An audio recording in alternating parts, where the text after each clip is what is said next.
की प्रतीति होती है, मन उसका विरोध करने लगता है। यही विरोध क्या है? द्वेष है, जिसमें हम कहते हैं नहीं चाहिए, नहीं चाहिए, नहीं चाहिए, द्वेष करते हैं, वो द्वेष है। जिसको चाहते हैं चाहिए और चाहिए और चाहिए, ये क्या है? राग है। तो राग और द्वेष से समाप्त रहित होना वीत राग की अवस्था है। ये राग और द्वेष क्लेश है। इसके बाद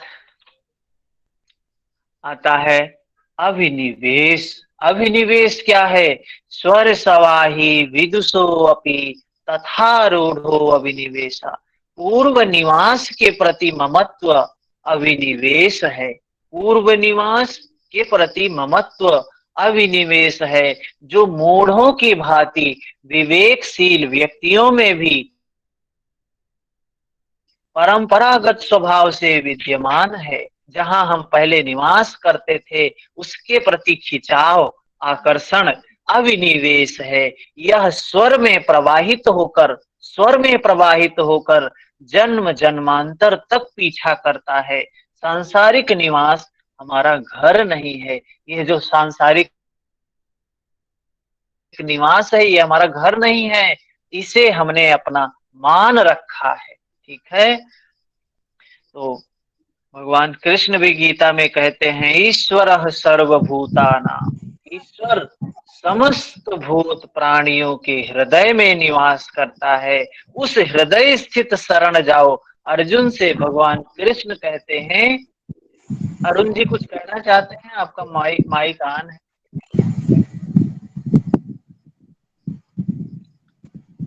तो ऐसी स्थिति में अगर मान लो भगवान कह रहे हैं कि उस हृदय स्थित ईश्वर के शरण में जाओ, अगर मैं उसके शरण चला गया तो क्या प्राप्त होगा?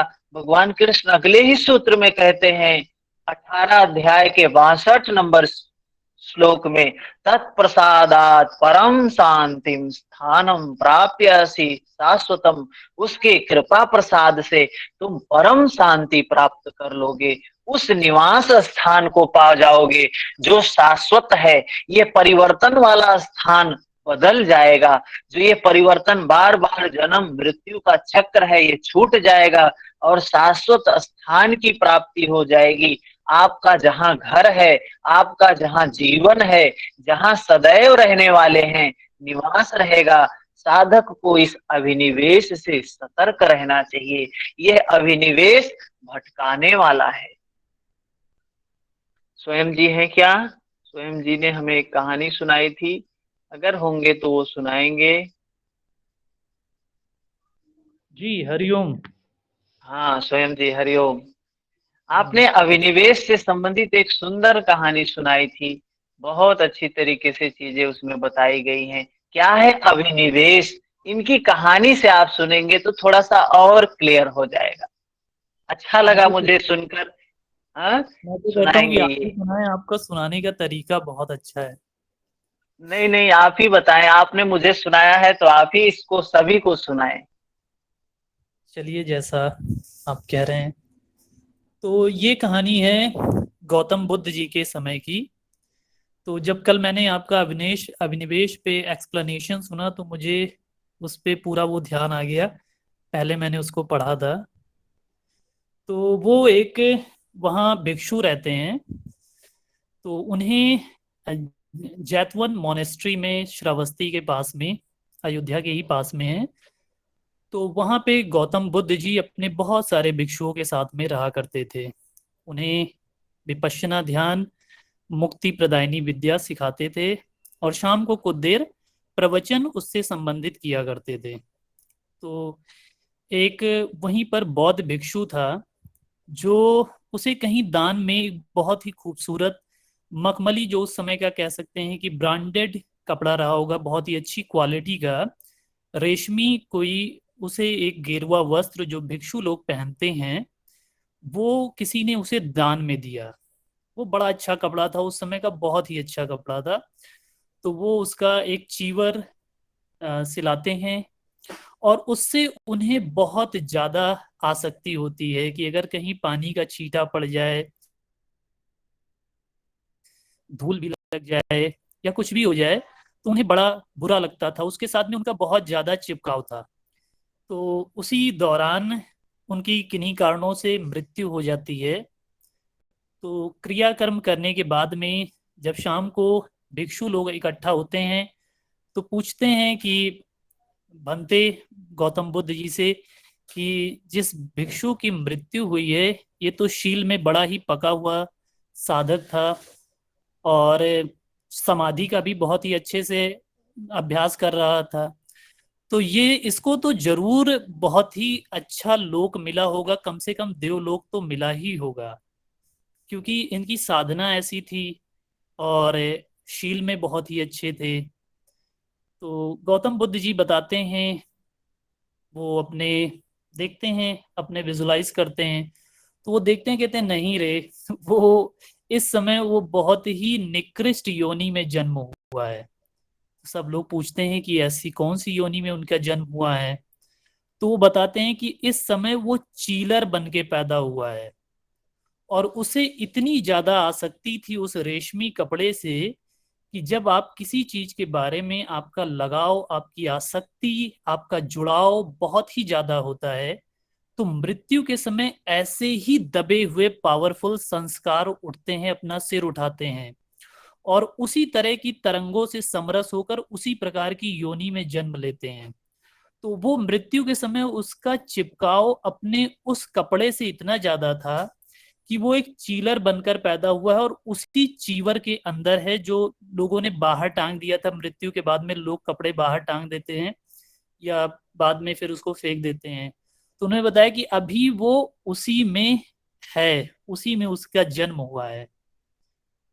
तो ये सुनकर लोगों को बड़ा ताज्जुब होता है कि बताइए, इतने अच्छे साधक होकर भी और थोड़ी सी नासमझी आसक्ति की वजह से जब उनका ये हाल है तो आम लोगों का तो कहना ही क्या। जी धन्यवाद। तो ये है, क्या स्थिति थी, अभिनिवेश। ये है अभिनिवेश कि ज्ञानी व्यक्ति में भी होता है, जो अपने आप को मुक्त समझ रहे हैं, जो अपने आप को मृत्यु से मुक्त समझ रहे हैं, मृत्यु का भय नहीं है उनको, उनके अंदर ये मृत्यु के भय से इसका कोई लेना देना नहीं है। ऐसे ज्ञानी व्यक्ति के अंदर भी ये चीजें होती हैं।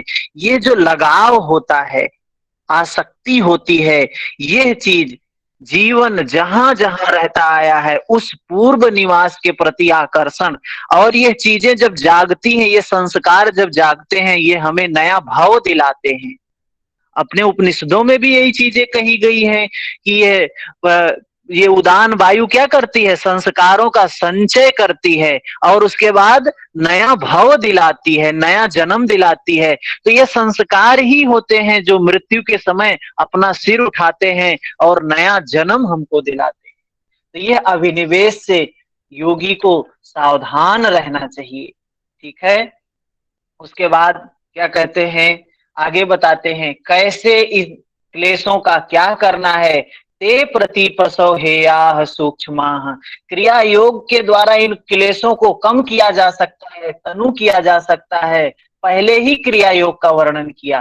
तो क्रिया योग के द्वारा जो ये क्लेश तनु किए गए हैं, कम किए गए हैं, उनको क्या करना है, आत्मपथ के विरोधी विकारों को ये प्रसव करने वाले हैं, जन्म देने वाले हैं, उत्पन्न करने वाले हैं। ते प्रति प्रसव है या प्रति प्रसव, ये किसका प्रसव करने वाले हैं, प्रति का मतलब ये साधना के विरोधी भावों का जन्म देने वाले हैं। इसलिए हेयाह का मतलब क्या है, नष्ट करने योग्य है।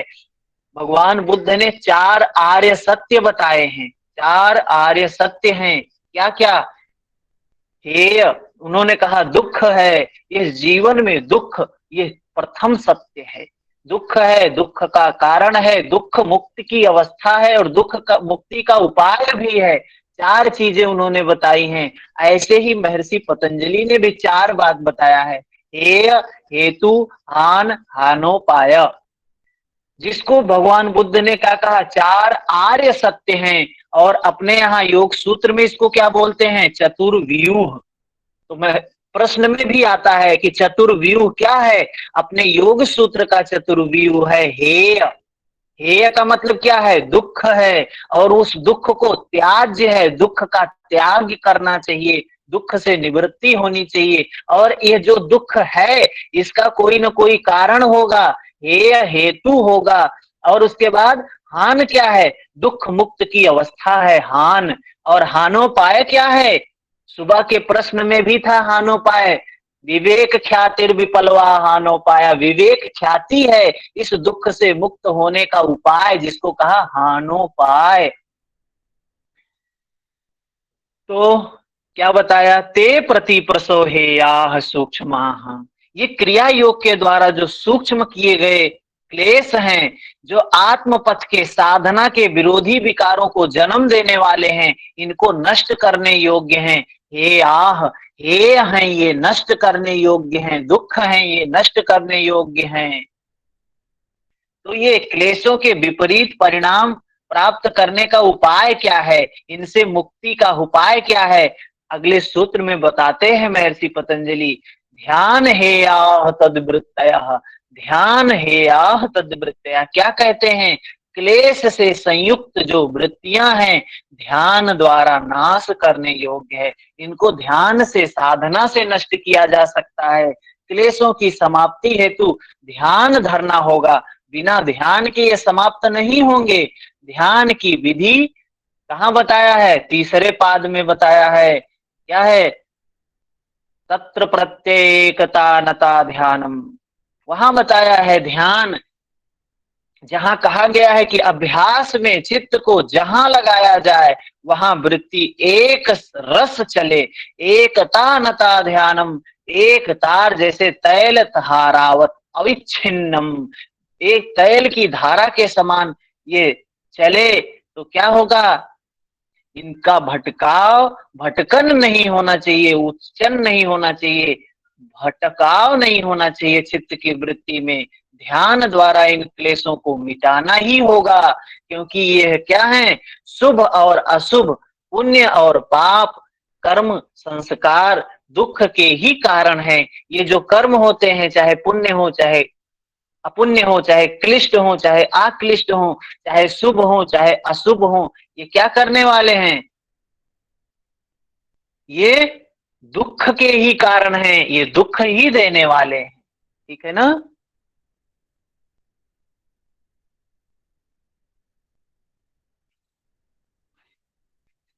जी हाँ, यही बताया गया है ध्यान के बारे में। इसके बाद 12 नंबर क्या है? क्लेश मूलः कर्माशयो दृष्टा दृष्ट जन्म वेदनी, क्लेश मूलः कर्माशयो, जो ये ध्यान के द्वारा नष्ट करने योग्य हैं। आगे क्या बताते हैं? इसका मूल क्या है? इस कर्म संस्कार का मूल क्या है? क्लेश मूलः कर्माशयो, क्लेश का मूल जब तक विद्यमान है, जब तक क्लेश का मूल विद्यमान है कर्म संस्कारों में, कर्म संस्कारों का समुदाय ये जब तक रहेगा, क्लेश जब तक विद्यमान है और क्लेशों से उत्पन्न ये कर्म संस्कार जब तक रहेगा, दृष्ट अर्थात वर्तमान, दृष्ट का मतलब क्या है? वर्तमान, जो ये जीवन मिला हुआ है, वर्तमान जीवन जो इस जीवन में हम भोग रहे हैं। और अदृष्ट, अदृष्ट का मतलब क्या है? भविष्य, जो अभी दिख नहीं रहा है, अदृष्ट है, जो दिखाई नहीं दे रहा है, जो आने वाला है, जो शरीर मिलने वाला है भविष्य में, कोई दूसरी योनि जो प्राप्त होगी इस योनि में या आने वाली योनियों में, क्या है? दोनों ही प्रकार के जन्मों में भोगा जाने वाला है।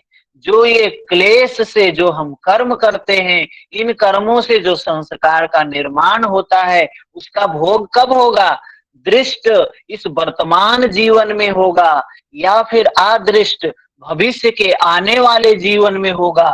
लेकिन भोगना तो पड़ेगा ही भाई, बिना भोगे मुक्ति नहीं है, उसको भोगना पड़ेगा। उन भोगों का स्वरूप क्या होगा? वे किस प्रकार से प्रकट होते हैं? वे कैसे मिलेंगे? उनका स्वरूप क्या होगा? अगला सूत्र बताता है, 13 नंबर सूत्र क्या कहता है? सति मूले तद्विपाको जात्यायुर्भोगा।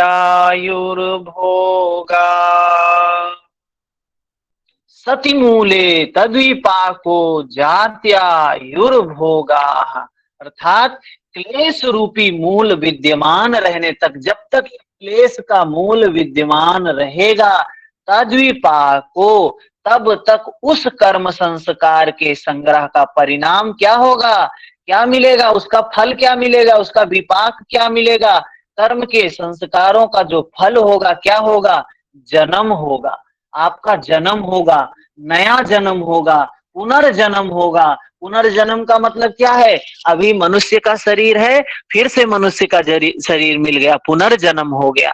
और जन्म क्या हुआ, तय कितने कितने योनियां बताई गई हैं, 84 करोड़, कितने 84 लाख योनियां बताई गई हैं। इन योनि में पता नहीं किस योनि में जन्म मिलेगा, कर्म के अनुसार जन्म मिलेगा, संस्कार के अनुसार जन्म मिलेगा। जैसे अभी स्वयं जी ने कहानी सुनाई कि उसको संस्कार के अनुसार जन्म मिला, चीलर बन के पैदा हुआ, उसी कपड़े में पैदा हुआ जिसके प्रति उसके मन में आसक्ति थी। चीलर बन के, वो योगी था और मुक्त अवस्था को पहुंचने वाला था, लेकिन उसके मन में ये भाव जो था, जिसके प्रति आसक्ति थी, जो उसमें कपड़े के प्रति जो आसक्ति थी, उसकी लगाव था, उसी कपड़े में उसका जन्म हुआ। ऐसे भरत जी का हुआ था। भरत जी क्या है, हिरण बन के जन्म लिए, लेकिन उनको ज्ञान था कि हिरण बने हैं, कारण क्या था, वो आसक्ति थी, आसक्ति की वजह से जन्म मिला है। वही कह रहे हैं, सति मूले तद्विपाको जात्यायुर्भोगा। आयु मिलती है, जाति मिलती है, जन्म मिलता है और भोग मिलता है, भोगना है उसको। जितना दिन के लिए पा गए हैं, ये मनुष्य योनि सिर्फ कर्म योनि है, बाकी जितनी योनियां हैं भोग योनि है, वहां हम भोगते हैं।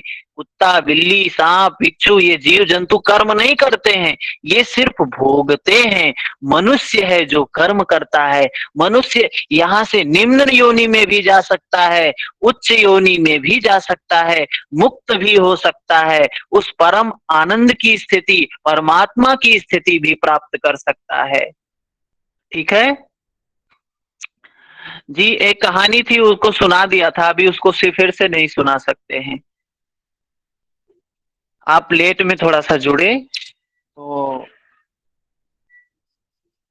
कपड़े का जन्म नहीं मिला था उनको, वो कपड़े में एक चीलर के रूप में, जो होता है ना कपड़े में पड़ जाते हैं, वो एक जीव के रूप में कपड़े में जन्म लेते हैं। जैसे चीलर होता है, वस्त्र में होते हैं, किसी के शरीर में भी पड़ जाता है। तो वह जिस कपड़े में उनकी आसक्ति थी, उसी कपड़े में उनका चीलर के रूप में, एक जीव के रूप में, नन्हे से जीव के रूप में जन्म हुआ। लेकिन योगी थे, कुछ दिन रहे होंगे, जैसे भरत जी का हुआ था जन्म, कि जन्म तो हिरण का मिला, लेकिन उनको ज्ञान था, बोध था कि मुझे ये जन्म क्यों मिला है, उस आसक्ति की वजह से मिला है। तो इसमें होता क्या है, जन्म मिलता है, पुनर्जन्म मिलता है, और जो जन्म मिलेगा उसकी निश्चित आयु होगी। 10 दिन है, 10 महीना है, 10 साल है, कितने दिन का जीवन है वो उस पर निर्भर करता है। जितने दिन की आयु है उतना दिन आपको भोगना पड़ेगा। वही कहा, सति मूले तद्विपाको जात्यायुर्भोगा। ठीक है, परिणाम के स्वरूप को अधिक स्पष्ट करते हुए, परिणाम का जो स्वरूप है उसको और अधिक स्पष्ट करते हुए और क्लियर करते हैं। क्या कहते हैं, ते फलाद परिताप फलाह पुण्य अपुण्य हेतुत्वात्।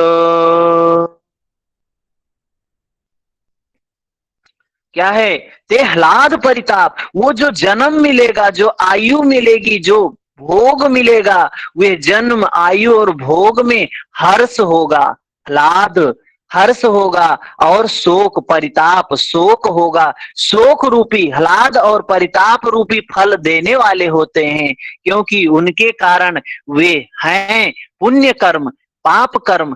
पुण्य और पाप कर्मों के अनुसार वो आपको सुख देंगे दुख देंगे, उनको भोगना पड़ेगा। पुण्य कर्म है तो सुख मिलेगा, पुण्य कर्म है तो क्या होगा, सुख मिलेगा। और अगर पतन की ओर ले जाने वाले कर्म हैं, पाप कर्म हैं, जो पतन की ओर ले जाने वाले कर्म हैं, पाप कर्म हैं, और पूर्णत्व की ओर उस ईश्वरोन्मुखी बनाने वाले कर्म हैं, पुण्य कर्म हैं। तो ये कर्म आपको देने वाले हैं, उसका परिणाम देने वाले हैं, उसका फल देने वाले हैं भोग के रूप में। चाहे वो पुण्य होगा तो सुख मिलेगा, अपुण्य होगा तो दुख मिलेगा। पुण्य कर्म आक्लिष्ट कर्म वृत्ति से संचालित होते हैं, जो पुण्य कर्म होते हैं वो आक्लिष्ट वृत्तियों से संचालित कर्म है, जो जन्म आयु भोग में क्या देते हैं, हर्ष देते हैं, सुख देते हैं, आनंद देते हैं। और इसी तरह पाप कर्म क्या हैं, जो क्लिष्ट हैं, वृत्ति से संचालित होते हैं, क्लिष्ट वृत्ति से संचालित होते हैं। वे कर्म क्या हैं, जन्म आयु भोग के रूप में परिताप दुख प्रदान करते हैं, दुख देते हैं। ठीक है, यहां तक हमने कल देखा था। इसके बाद क्या कहते हैं कि जो विवेकी लोग हैं, विवेकी व्यक्ति है, भगवान है, उनके लिए दुख की तृष्णा क्या है, सुख की तृष्णा भी दुख ही है, सुख की तृष्णा भी दुख है। ये जो तृष्णा है, ये जो आसक्ति है, ये दुख ही दुख है, दुख ही दुख है।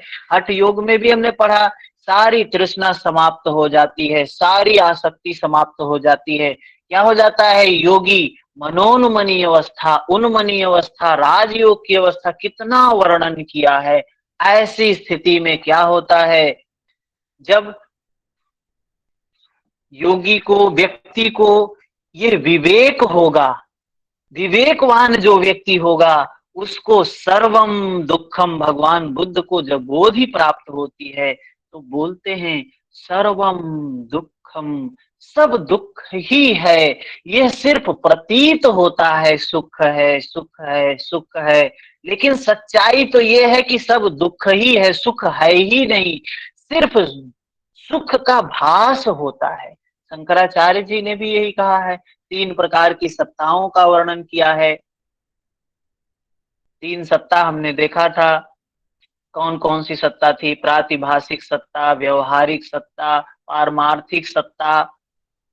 ये सत्ता क्या है, जो स्वप्न हम देखते हैं, प्रातिभास जो स्वप्न में हमको प्रतीत होता है सत्य है, लेकिन जब स्वप्न से जगते हैं, निद्रा से जगते हैं, तो हमें लगता है अरे ये तो स्वप्न था, झूठा था, सत्य नहीं था। लेकिन वैसे ही यह सत्ता जो है, जो व्यवहारिक सत्ता है, यह भी उसी तरीके से झूठी है जैसे स्वप्न झूठा होता है। स्वप्न में हम जो कुछ करते हैं, स्वप्न में सत्य लगता है, जगने के बाद असत्य हो जाता है। ऐसे ही ये जो भौतिक जगत में हम जो काम कर रहे हैं, ये क्या है, ये सब मन का, माया का खेल है, मन का ही निर्माण है। हठ प्रदीपिका में भी लास्ट में यही कह रहे हैं स्वात्मा राम जी कि ये सब मन का ही निर्माण है, मन का ही समाज है, मन का ही संसार है, और मन इसी में उलझा है, अपने ही जाल में उलझा हुआ है मन।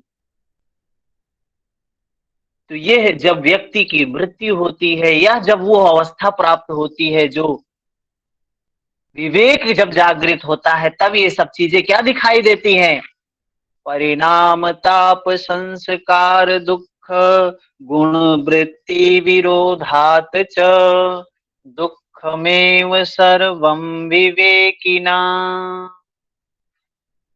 क्या कह रहे हैं महर्षि पतंजलि, दुख की बात कह रहे हैं। 3 प्रकार के दुख हैं, परिणाम ताप संस्कार दुख गुण वृत्ति हाथ च दुखमेव सर्वम विवेकिना।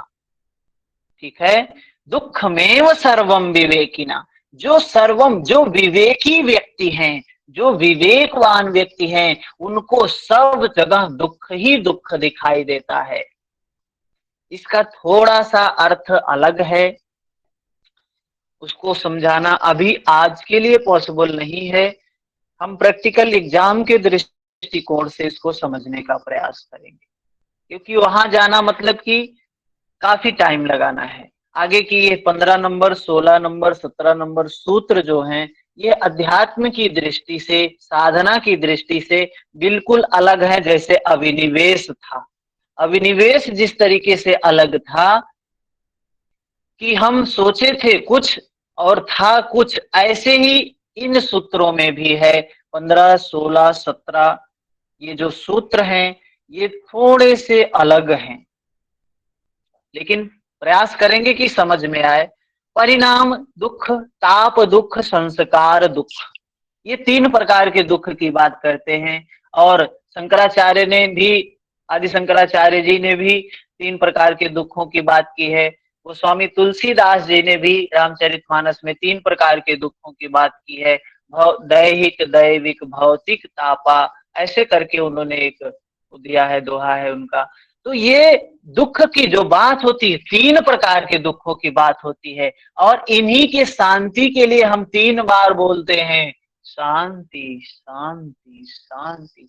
ये जो शांति बोलते हैं, 3 बार बोलते हैं, इन्हीं दुखों की शांति के लिए बोलते हैं। परिणाम दुख, ताप दुख, संस्कार दुख, ये सब में विद्यमान रहने के कारण, ये तीनों गुणों की वृत्तियों में परस्पर विरोध होने के कारण विवेकियों के लिए सर्व कर्म फल दुख ही रूप है। जो भी कर्म है दुख ही प्रदान करने वाला है, जो विवेकी व्यक्ति है। ठीक है सर, 3 दुख परिणाम, क्या बताया सर? परिणाम हाँ दुख, ताप दुख और तीसरा क्या हाँ सर? बता दे रहे हैं, प्रैक्टिकल में क्या है उसी को बताएंगे।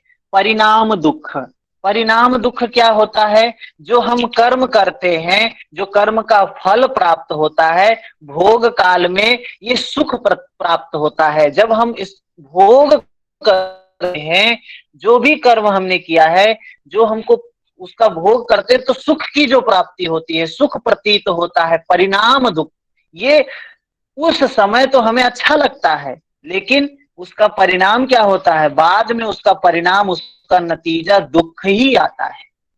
ठीक है, भोग के दौरान, विषय भोग के दौरान चीजें तो आनंद आता है। जैसे कोई शुगर का व्यक्ति है, खूब मीठा पसंद है, खूब मीठा खाता है, खाते शुगर हो गया तो क्या हो गया?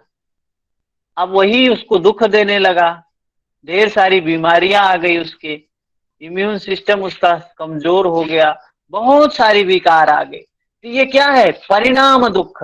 परिणाम, जो भोग के समय में अच्छा लगता है, आनंद देता है, लेकिन उसका परिणाम क्या होता है? दुख होता है। और ये क्या है? भोगते भोगते व्यक्ति सोचता है कि हम भोग को भोग रहे हैं, लेकिन होता क्या है?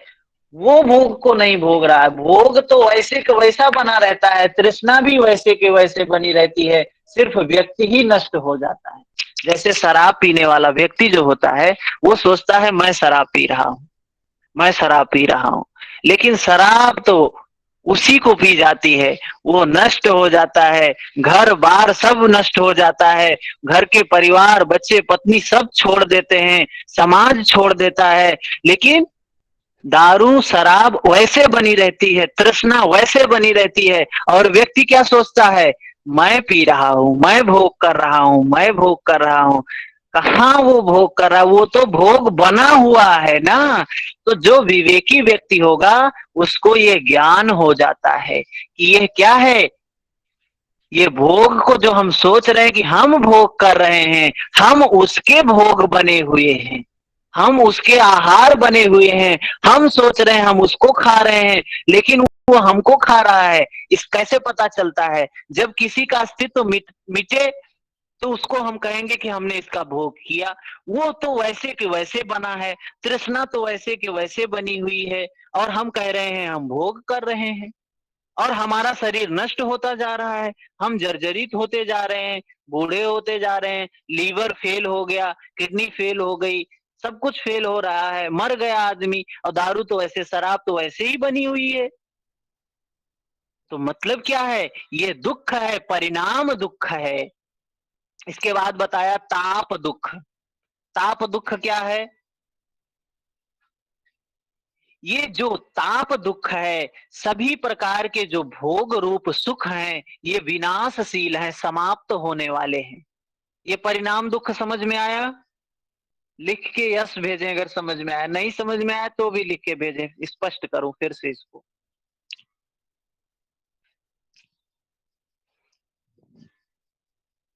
ताप दुख क्या है? ताप दुख ये दुख है जो हमें, जो भोग रूप जो सुख हैं ये सब विनाशशील हैं। जैसे किसी को किसी व्यक्ति से सुख मिलता है, किसी को किसी स्थिति से सुख मिलता है, किसी को किसी परिस्थिति से, वस्तु से सुख मिलता है। तो जिससे हमको सुख मिलता है हम चाहते हैं कि वो हमेशा वैसे बना रहे, हम चाहते हैं वो हमेशा वैसे हमारे लिए बना रहे, हमारे लिए कभी नष्ट ना हो। लेकिन ऐसा होना है प्रकृति में, ये तो प्रकृति की सच्चाई है, सत्य है, मृत्यु लोक का एक परम सत्य है कि जो भी चीज है, चाहे मैं हूं चाहे मेरा है, वो छूटने वाला है। यह परम सत्य है और यह जब छूटेगा तो दुख होगा होगा। चाहे किसी भी चीज का भोग ही कर रहे हैं वो समाप्त होने ही वाला है, रहने वाला नहीं है, सदा सर्वदा सनातन नहीं है, शाश्वत नहीं है, सत्य नहीं है। सत्य क्या है? सत्य ये है कि सब कुछ अनित्य है, यही एक सत्य है। सब कुछ, जितना आप बना रहे हो, जितना आपके पास है, सब कुछ जाएगा। अगर वो नहीं जाएगा तो आप चले जाओगे, खुद आप ही उसको छोड़ के चले जाओगे। इन दोनों का, मैं और मेरे का अलगाव तो आना ही आना है। तब ये जब ये अलगाव की स्थिति जब आती है, उसके भय से व्यक्ति क्या होता है? दुखी होता है। उसे कहते हैं ताप दुख। ताप दुख है ये। क्या है? ये संतृप्त करता है, तपाता है व्यक्ति को। व्यक्ति छोड़ना नहीं चाहता है लेकिन छोड़ना पड़ता है, प्रकृति का नियम है, उसको कोई बदल नहीं सकता है। ठीक है, ताप दुख है। इसके बाद क्या बताया? संस्कार दुख। संस्कार दुख क्या है? जिन जिन भोगों में मनुष्यों को सुख का अनुभव हुआ है, अपने जीवन काल में जिन जिन चीजों से उसने सुख प्राप्त किया है, जब वह चीजें छूट गई, जब वह चीजें नहीं रही। जैसे कोई व्यक्ति, मीठा बहुत पसंद था उसको, खाना बहुत पसंद था, लेकिन पहले के समय में खूब मीठा खाता था, लेकिन उसको शुगर हो गया और शुगर बहुत ज्यादा हो गया। डॉक्टर ने बिल्कुल मना कर दिया और रोज सुबह इंजेक्शन ले रहा है इंसुलिन का। और डॉक्टर ने ये भी बोल दिया है अगर शुगर मीठा खाओगे तो मरना ही तय है। तो व्यक्ति क्या करता है? मीठे को देखता है और दुखी होता है और उन दिनों का याद करता है जब वो खाता था मीठा। स्वप्न देखने लगता है कि मैं उस समय में खूब मीठा खाता था, ये खाता था। ये क्या है? ये जो संस्कार, जो जीवन भर की स्मृतियां हैं, जो जीवन भर बटोर के संचय किया था और सुख जिससे प्राप्त हुआ था, जौन जौन से चीजों से सुख प्राप्त हुआ था लेकिन अभी नहीं भोग पा रहा है उसको, उस चीज को सोच के व्यक्ति दुखी होता है, व्याकुल होता है, अशांत होता है, रोता है, चिल्लाता है। क्या है ये? संस्कार दुख है। जैसे किसी का पति है, किसी का पत्नी है, क्या है, जीवन में रहते हैं, बहुत से सुख एक दूसरे को देते हैं, लेकिन एक समय आता है दोनों किसी न किसी को छोड़ के जाना होता है। कोई पहले जाता है, कोई पति छोड़ के चला गया, किसी का पत्नी छोड़ के चली गई। तो व्यक्ति क्या करता है? जब वो नहीं होती है तो उसके सुख के स्थिति को सोचता है कि कैसे उससे मुझे सुख मिलता था। यो ताप, संस्कार दुख, उस संस्कारों को याद करता है और दुखी होता है। तो जो विवेकी व्यक्ति होगा उसको हर जगह दुख ही नजर आएगा। ये संस्कार का निर्माण करना ही दुख है। ये तीनों दुख हैं, चाहे परिणाम हो, चाहे ताप हो, चाहे संस्कार हो, तीनों दुख हैं। किसके लिए?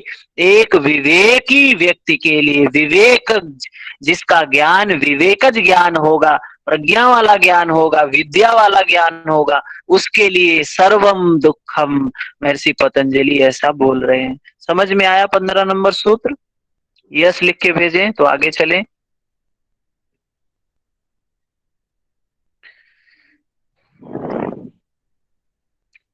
इसी चीज को, इन क्लेशों को नष्ट, अतः इन क्लेशों को नष्ट कर देना चाहिए। भगवान कृष्ण गीता में भी यही बात कहे हैं।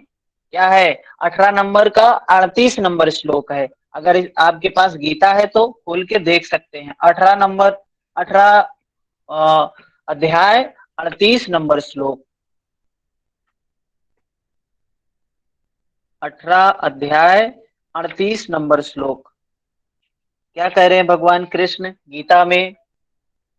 विषय इंद्रिय संयोग। क्या कह रहे हैं? जो सुख इंद्रियों से और विषय के संयोग से होता है वह यद्यपि भोग काल में अमृत के सदृश भासता है। जो सुख इंद्रियों से विषय के संयोग से होता है वह भोग काल में अमृत के जैसा प्रतीत होता है, परंतु परिणाम में विष के सदृश है, इसलिए वह सुख राजस कहा जाता है। वर्णन से स्पष्ट है कि जन्म, आयु और भोग रूपी सभी कर्म, कर्म विपाक क्या है? दुख रूप हैं। इसलिए उसे जड़ सहित क्या करना चाहिए? नष्ट कर देना चाहिए। मनुष्य का ये कर्तव्य है, मनुष्य का ये धर्म है कि इन सभी दुखों का नाश करना चाहिए। अगर मानव का शरीर मिला है तो इन दुखों से मुक्त होने का मार्ग भी बताया है महर्षि। ठीक है, आगे चलते हैं। क्या मार्ग है इन दुखों से मुक्त होने का? मार्ग क्या है? कैसे हम उनका मुक्त हो सकते हैं? हेयम दुखम अनागतम। क्या कहते हैं? हेयम दुखम अनागतम। ये जो अभी तक हमने जो भोगा है, अब तो जो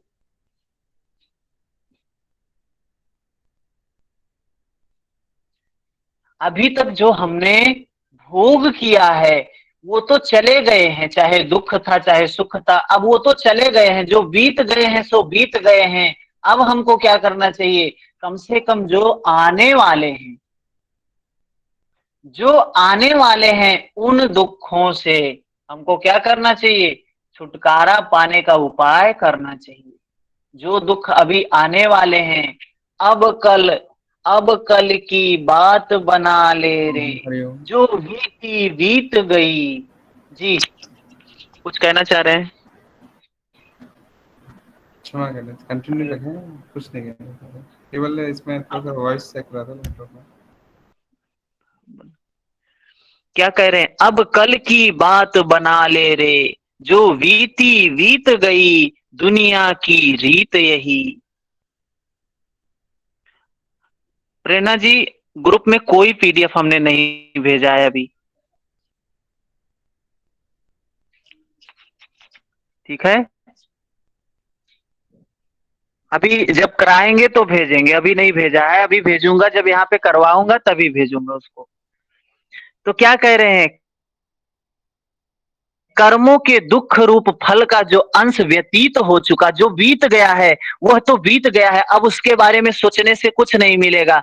कुछ अंश वर्तमान में भोगने में भी आ रहा है, जो अभी आ रहा है, जो अभी भोग रहे हैं, जो अभी भोग रहे हैं वो भी भोग रहे हैं। किंतु जो दुख अभी आया नहीं है, जो अनागत है, हेयम दुखम अनागतम, जो आने वाला है वह दुख क्या है?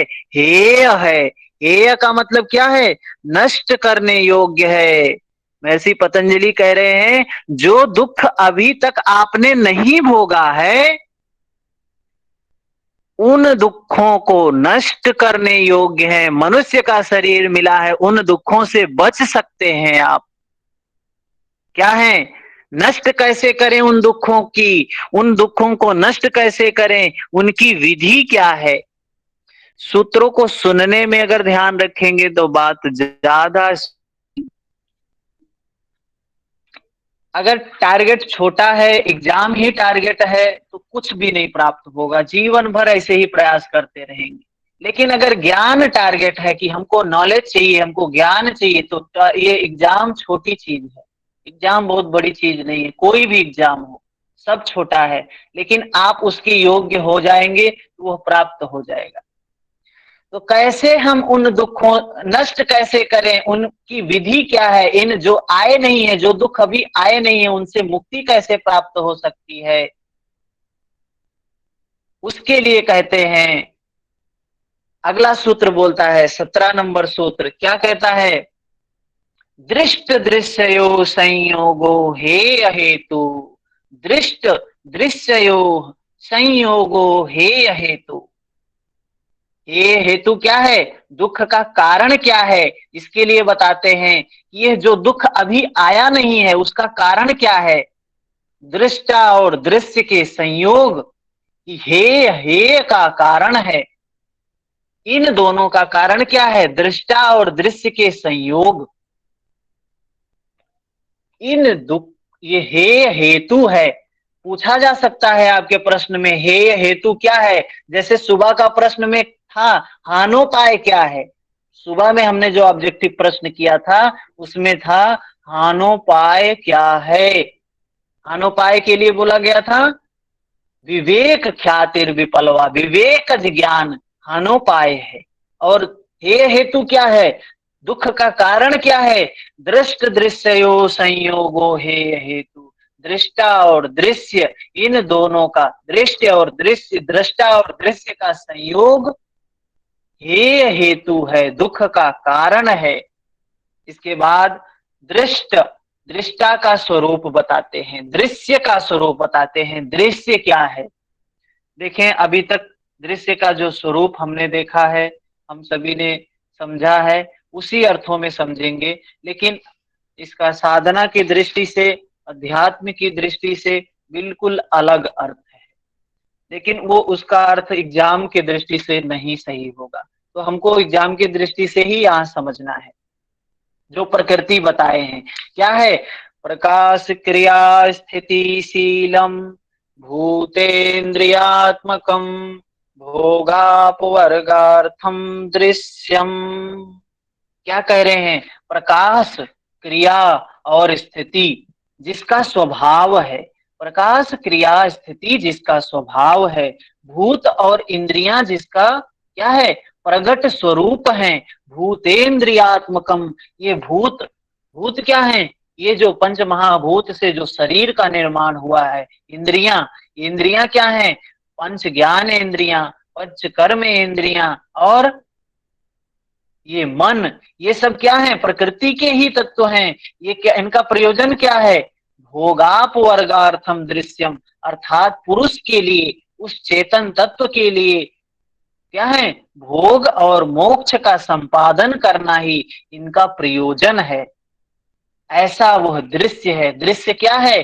जिसका प्रयोजन है इस जीव को, इस आत्मा को मुक्त कर देना, मोक्ष प्राप्त करवाना और भोग करवा के मोक्ष की प्राप्ति करवाना। जिसमें बताया क्या है? प्रकाश क्रिया स्थिति शीलम, प्रकाश क्रिया स्थिति, ये तीन गुण हैं, सत्व रज तम। इन तीनों गुणों का स्वभाव क्या है? सत्व गुण का प्रकाश, रजोगुण का क्रिया, तमोगुण का स्वभाव है शील है, धर्म है, स्थिति। प्रकाश क्रिया स्थिति शीलम भूतेन्द्रियात्मकम, ये भूत से, इंद्रियों से निर्मित, जिनका उद्देश्य क्या है? भोगाप वर्गार्थम दृश्यम। ठीक है, इतना ही समझेंगे इसको। इसके बाद क्या कहते हैं? अगला सूत्र है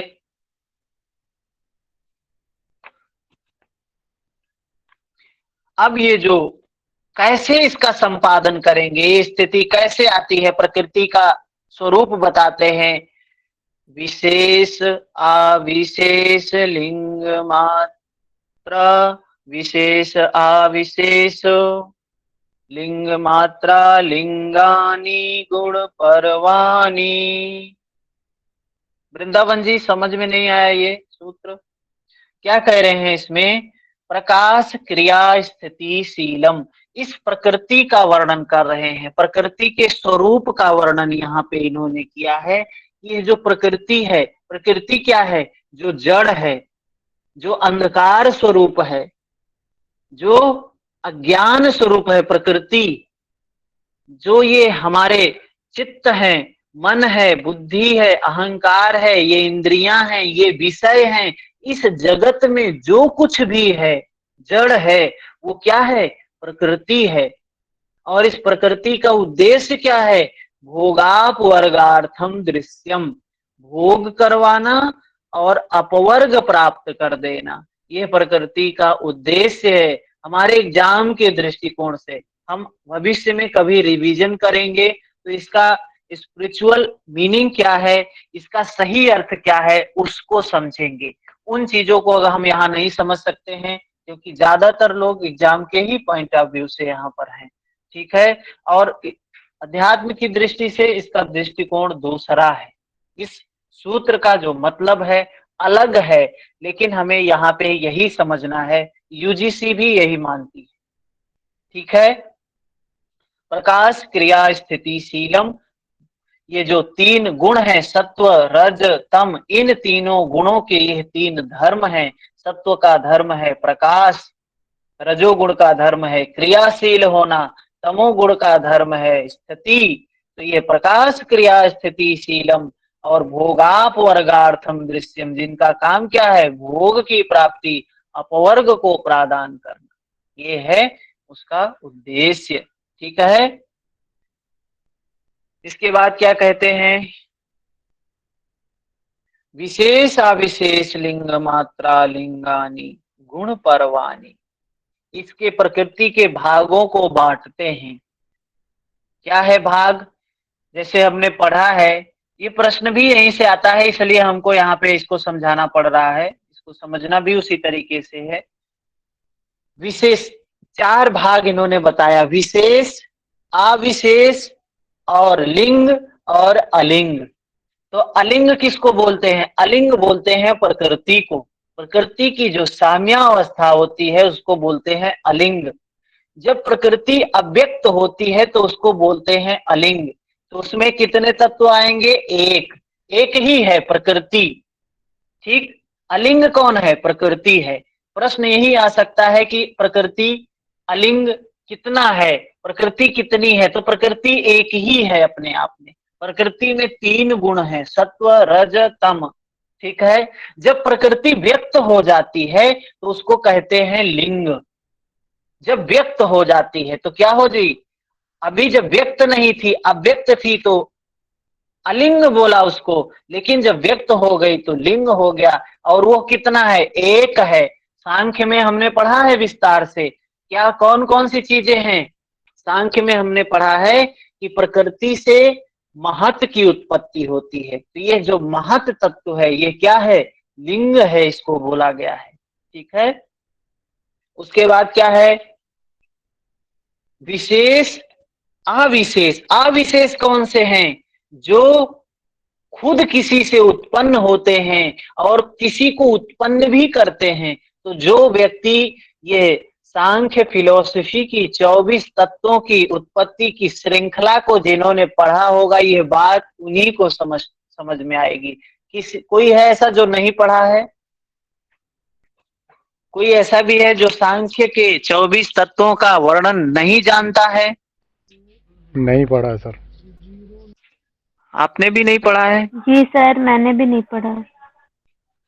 हाँ, नहीं पढ़ा तो इसलिए हाँ, थोड़ा ऐसा है, कल मैं इसको बना के दे दूंगा, एक चार्ट में बना के दे दूंगा, तो उससे आपको स्पष्ट ये सूत्र पता चल जाएगा। यहाँ से उसी से प्रश्न आता है, ठीक है। तो इसलिए हमको उसको समझना पड़ेगा। कल हम इसको आपको चार्ट बना के दे देंगे।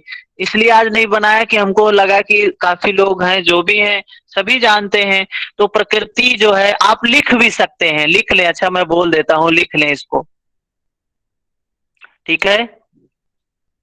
लिख लें, क्या है कि ये 24 तत्व जो है प्रकृति से महत की उत्पत्ति हुई है। प्रकृति जो अपने आप में साम्य अवस्था में रहती है उसी को कहा गया है अलिंग।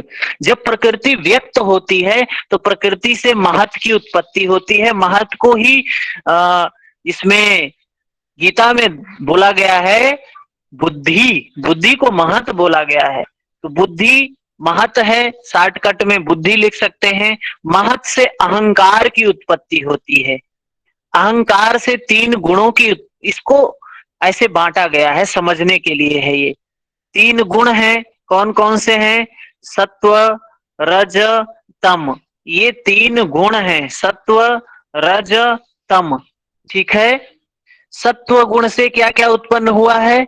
मन उत्पन्न हुआ है, और पंच ज्ञानेंद्रियां उत्पन्न हुई हैं, पंच कर्मेंद्रियां उत्पन्न हुई हैं। यह किससे? सत्व गुण से उत्पत्ति है।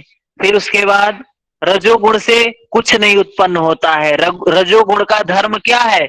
क्रियाशील होना। ये काम करता है, अच्छे व्यक्ति के साथ में होगा, अच्छा काम करेगा, बुरे व्यक्ति के साथ होगा, बुरा काम करेगा। तो ये रजोगुण का काम है सिर्फ क्रियाशील रहना, चाहे अच्छे के साथ होगा तो अच्छा करेगा, बुरे के साथ होगा तो बुरा करेगा। तमोगुण से क्या उत्पन्न होता है? तमोगुण से पंच तन्मात्राएं उत्पन्न होती हैं, रूप, रस, गंध, शब्द, स्पर्श। ये पंच तन्मात्राएं उत्पन्न होती हैं, और पंच तन्मात्राओं से पृथ्वी, जल, वायु, अग्नि, आकाश, ये पंच महाभूत उत्पन्न होते हैं। ठीक है। इनको हम एक चार्ट बना के कल दे देंगे, ग्रुप में भेज देंगे, आप लोग स्पष्ट समझ जाएंगे। उसमें लिख भी देंगे कौन से कितने तत्व हैं। तो इस तरीके से विशेष में कितने तत्व आते हैं? विशेष में जो किसी से उत्पन्न होते हैं लेकिन किसी को उत्पन्न नहीं करते हैं, वे हैं विशेष। कौन कौन से तत्व हैं? पंच महाभूत, पंच ज्ञानेंद्रियां, पंच कर्मेंद्रियां और मन। ऐसे 16 तत्व आते हैं विशेष में। ये प्रश्न पिछली बार आया था कि अविशेष में कितने तत्व आते हैं, यही प्रश्न आया है पिछली बार। अविशेष में कौन कौन से तत्व आते हैं? अविशेष में ये तन्मात्रा 5 और ये अहंकार, ये 6 तत्व आते हैं अविशेष में। इसके बाद अलिंग में कौन है? सिर्फ महत है, एक तत्व, और उसके बाद प्रकृति एक तत्व। तो इस तरीके से 24 बन जाता है। ये 15 1 16, ये 16 4 20 2 22, और प्रकृति और महत 24 तत्व हो जाता है। प्रकृति के 24 तत्व हो जाते हैं। ठीक है ना? समझ में आई बात? इसको हम भेज देंगे कल। इतना बात समझाने के बाद ये प्रकाश क्रिया विशेष अविशेष लिंग मात्रा लिंगानी गुण परवानी, ये प्रकृति का वर्णन यहाँ पे कर दिया, दृश्य का यहाँ पर वर्णन कर दिया। इसके बाद दृष्टा का वर्णन करेंगे। दृष्टा का वर्णन हम कल देखेंगे। दृष्टा क्या है? वो चेतन तत्व है, चैतन्य तत्व है, जो जीव जिसको आत्मा बोलते हैं, वो दृष्टा का वर्णन कल करेंगे। ठीक है। अभी किसी का प्रश्न है कोई तो बोल दे, बताएं।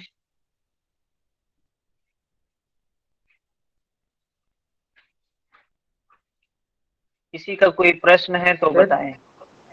सर 4 प्रकार दुख के बारे में बोला, उसको क्या बोलते हैं? चतुर्व्यूह क्या बोलते हैं सर? चतुर्व्यूह, जैसे भगवान बुद्ध ने क्या बोला है? आर्य सत्य बताया है। आर्य सत्य पता होगा आपको, क्या क्या है आर्य सत्य? आर्य सत्य को यहाँ पे क्या बोलते हैं सर? यहाँ पे चतुर्व्यूह बोला गया है। चतुर्व्यूह, व्यू। हाँ, मतलब ये 4 चीजें, जैसे वहां 4 आर्य सत्य हैं, यहाँ उन्हीं 4